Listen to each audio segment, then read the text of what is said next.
il arrive que avec le piano, il y a une relation très forte d'amour, réciproque presque, je dirais, et avec bien sûr aussi dans une acoustique qui est adaptée à la puissance du piano, là véritablement il y a une fusion qui s'opère entre l'interprète et l'instrument.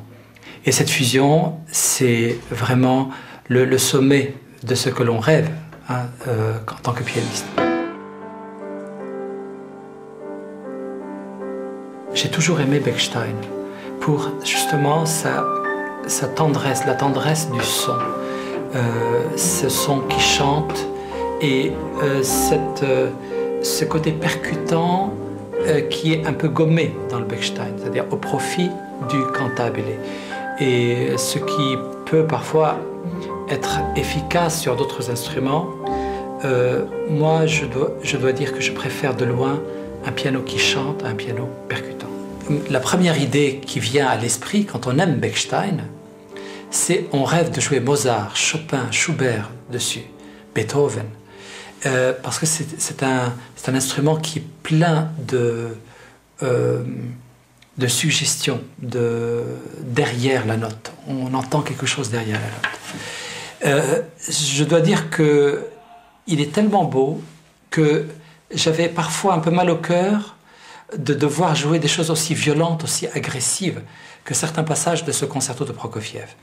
Mais en même temps, comme le deuxième concerto est un concerto aussi un peu romantique, les passages de grande passion dramatique sont très bien ressortis sur ce piano. Ce qui me touche d'abord dans un piano, c'est la poésie de la sonorité.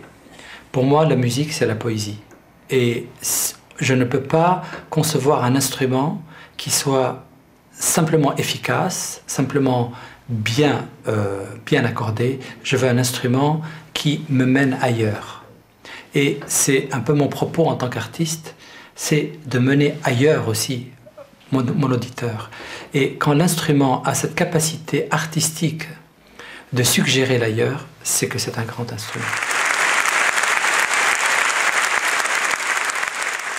Chaque piano est différent. Il faut trouver la relation d'amour, finalement. On dit que les instruments à cordes ont une âme, une vraie. Et le piano, il a une âme, on ne la voit pas, mais c'est au pianiste de la faire sortir.